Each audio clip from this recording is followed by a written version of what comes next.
मैं आपसे दो तीन चीजें कहना चाहता हूं। पहली चीज यात्रा के बारे में, और जो मेरा अब पिछले 1.5 साल का जो एक्सपीरियंस रहा है। पिछले साल हम भारत जोड़ो यात्रा पे निकले। 4000 किलोमीटर चले कन्याकुमारी से कश्मीर, और हम सबको, मुझे तो पहली बार हिंदुस्तान को नजदीकी से देखने का मौका मिला। मेरे दिमाग में एक हिंदुस्तान था, एक इंप्रेशन था, और जैसे ही मैं चलना शुरू किया वो इंप्रेशन टूटता गया, बदलता गया, और अंत में जब मैं कश्मीर पहुंचा, मेरा रियलाइजेशन ये था कि जिस चीज को मैं हिंदुस्तान मानता था वो एक्चुअली हिंदुस्तान था ही नहीं। वो मेरे इमेजिनेशन का हिंदुस्तान था, अनइन्फॉर्म्ड हिंदुस्तान था। और ये जो मैं हिंदुस्तान भारत जोड़ो यात्रा में जिसको देखा है, ये भी एक प्रकार से अनइन्फॉर्म्ड हिंदुस्तान है। ये पहले वाले हिंदुस्तान से बेहतर इन्फॉर्म्ड है, मगर ये भी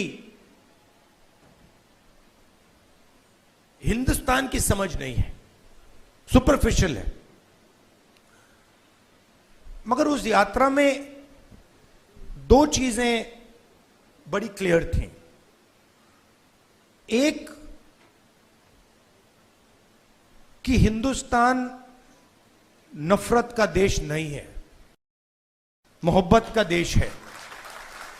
और इस देश में, इसके डीएनए में रिस्पेक्ट, मोहब्बत, ये बहुत गहरा है।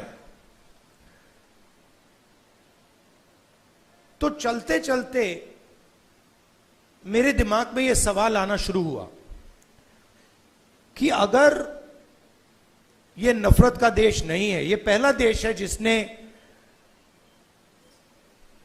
इंडिपेंडेंस की लड़ाई मोहब्बत से लड़ी, और कोई देश है ही नहीं। मतलब कहते हैं कि civil rights movement, Gandhi ji की फिलॉसफी, उसने गांधी जी की फिलॉसफी का प्रयोग किया, मगर जो उनको डायरेक्शन किसने दिया? उनको डायरेक्शन गांधी जी ने दिया, हिंदुस्तान ने दिया। साउथ अफ्रीका में मैं गया था, मंडेला जी ने मुझे यही कहा कि हमें जो औजार दिए गए, हमारी फ्रीडम स्ट्रगल के जो औजार दिए गए, वो अफ्रीका के औजार नहीं थे, वो आपके औजार थे, हिंदुस्तान के औजार थे, और वो औजार हमें गांधी जी ने दिए।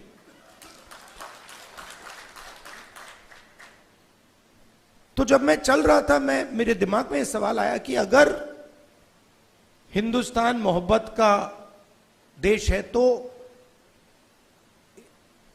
इसमें नफरत क्यों फैल रही है? क्योंकि इतना आसान नहीं होना चाहिए नफरत को फैलाना। हम कहते हैं बीजेपी नफरत फैलाती है, बट कोई ना कोई फाउंडेशन तो होगा, कोई ना कोई बेसिस तो होगी इस नफरत की। तो ये सवाल मेरे दिमाग में था, और आस्ते आस्ते मुझे बात समझ आने लगी कि नफरत का कारण अन्याय है। कि ये देश में गरीबों के साथ, किसानों के साथ, दलितों के साथ, महिलाओं के साथ, युवाओं के साथ, सबके साथ हर रोज अन्याय होता रहता है। 2-3% लोग हैं इस देश में जिनको न्याय का एक्सेस मिलता है। 2-3%, ज्यादा से ज्यादा 5% लोग हैं। उनके लिए कोर्ट्स काम करते हैं, उनके लिए सरकार काम करती है, सारी इंस्टीट्यूशंस में उनके लिए जगह है। बट अगर हम 90% लोगों को देखें, उनके साथ 24 घंटा अन्याय हो रहा है। 16 लाख करोड़ रुपए 20-25 लोगों का कर्जा माफ हुआ। जीएसटी का पैसा है, जनता का पैसा है, किसानों का पैसा है, मगर किसानों का 1 रुपया माफ नहीं होता है। और मैंने सरकार के अंदर से देखा है, जब हमने किसान कर्जा माफी की बात उठाई, जब हम सरकार में थे, तो रिस्पांस मिला कि ये ठीक नहीं है, इससे किसान आलसी हो जाएगा।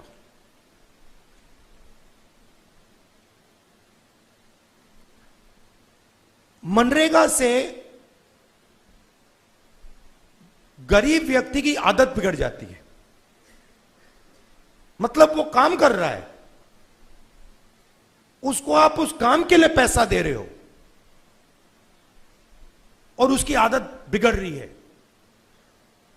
और दूसरी तरफ 20-25 लोग हैं, उनका 16 लाख करोड़ रुपए माफ हो रहा है, उनकी आदत नहीं बिगड़ रही। वो उसको पता नहीं विकास कहते हैं, डेवलपमेंट कहते हैं, प्रोग्रेस कहते हैं, पता नहीं क्या कहते हैं। तो अगर आप हिंदुस्तान के धन को देखें और उसको ट्रैक करें तो आपको दिखेगा कि ये जो सोने की चिड़िया कही जाती है, इसका पूरा का पूरा धन किसानों से, युवाओं से, दलितों से, आदिवासियों से, पिछड़ों से छीनकर ये 20, 25, 50, 200 कितने लोग हैं, ज्यादा नहीं है, इनके ओर फनल होता है। तो इसलिए हमने दूसरी यात्रा में न्याय शब्द जोड़ दिया।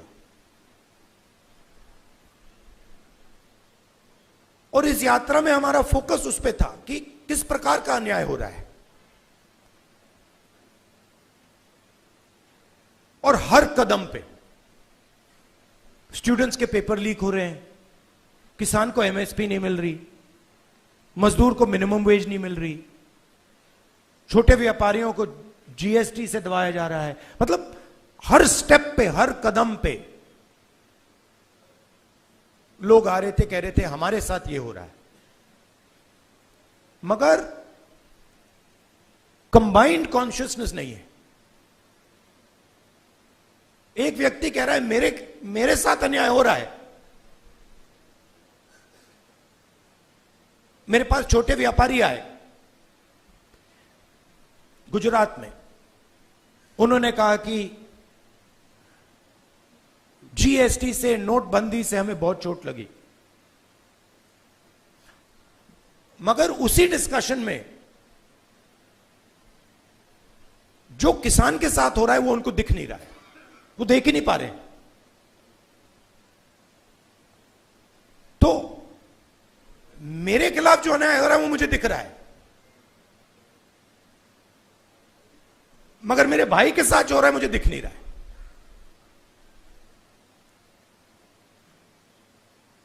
तो ये बहुत जरूरी बात है, क्योंकि जब तक आप अपने भाई के साथ जो अन्याय हो रहा है वो नहीं देखोगे, तब तक कोई मूवमेंट खड़ा नहीं हो सकता। मैं जूडो करता हूं और उसमें एक बड़ी इंटरेस्टिंग चीज है। उसमें जमीन पे गिरना पड़ता है, फेंका जाता है व्यक्ति को। तो जब पहले व्यक्ति शुरू करता है तो वो अपने आप को प्रोटेक्ट करने की कोशिश करता है। जमीन पे गिरोगे तो फिर आप अपने आप की रक्षा करते हो। फिर थोड़ा एडवांस्ड होता है, फिर उसको बात समझ आती है, वो जमीन की रक्षा करना शुरू कर देता है। मतलब don't protect yourself, protect the mat. और बड़े मजे की बात दिखती है कि जब आप जमीन को प्रोटेक्ट करते हो तो ऑटोमेटिकली जमीन आपको प्रोटेक्ट करती है। तो मूवमेंट कैसे बनती है? मूवमेंट जब बनती है जब मैं अपने दर्द को छोड़कर मेरे साइड में जो खड़ा है उसके दर्द की रक्षा करना शुरू करता हूं, ऑटोमेटिकली वो मेरी रक्षा करेगा, उसको करना ही पड़ेगा। तो ये एक मेंटल लीप की जरूरत है। सबको दिख रहा है कि भाई किसान को दिख रहा है, मजदूर को दिख रहा है, सबको दिख रहा है, मगर एक दूसरे का दर्द नहीं दिख रहा किसी को। मेरा एक्सपीरियंस है दूसरी यात्रा का। आखिरी बात देखिए, आपने राहुल गांधी का नाम बहुत बहुत बार लिया। कांचा जी मेरे दोस्त हैं, उन्होंने नारे भी दे दिए। ये राहुल गांधी नहीं है, ये हिंदुस्तान में करोड़ों लोगों की फीलिंग है। उनमें से मैं एक हूं और आप मेरे ऊपर फोकस कर देते हैं। बट भारत जोड़ो यात्रा में मैंने अपनी आंखों से देखा, मैं अकेला नहीं चल रहा था, लाखों लोग चले थे मेरे साथ। और एक्चुअली भारत जोड़ो यात्रा की स्ट्रेंथ राहुल गांधी नहीं था। भारत जोड़ो यात्रा की स्ट्रेंथ वो बाकी लोग थे। तो उन पे भी फोकस होना चाहिए। लड़ना हमें एक साथ है और ये हिंदुस्तान के दो एक्सप्रेशंस के बीच में लड़ाई है। ये राहुल गांधी, मोदी, बीजेपी, कांग्रेस के बीच में लड़ाई नहीं है। हिंदुस्तान के नेचर के अंदर दो आत्माएं हैं और ये उन दोनों आत्माओं के बीच में लड़ाई है। एक आत्मा कहती है कि हिंदुस्तान बीच से चलाया जाएगा, ऊपर से चलाया जाएगा और सारे लोग ऊपर देख के ऑर्डर लेके इस देश को चलाएंगे। और ये एक सोचने का तरीका है हिंदुस्तान में। बहुत सारे लोग इसको मानते हैं, एक्सेप्ट करते हैं। और एक दूसरा तरीका है कि हिंदुस्तान को डिसेंट्रलाइज तरीके से हिंदुस्तान के सब लोगों को सुनकर चलाया जाएगा, जिसको हम, अगर आप धार्मिक तरीके से बोलना चाहते हैं, शिव की बारात बोल लीजिए।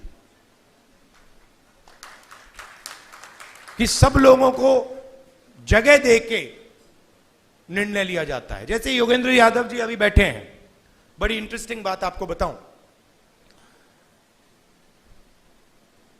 3-4 महीने पहले इन्होंने हमें कहा, देखिए हमें ये जो गारंटीज हैं, हमें क्लियरली बता देना चाहिए देश को कि इंडिया गठबंधन आएगा तो क्या करेगा। और आज मैंने इनसे पूछा कि आप बताइए, ये जो हमने गारंटीज देश के सामने रखी हैं, इससे आप खुश हैं? तो इन्होंने कहा मैं खुश हूं, मगर बहुत केओटिक डिस्कशन हुआ।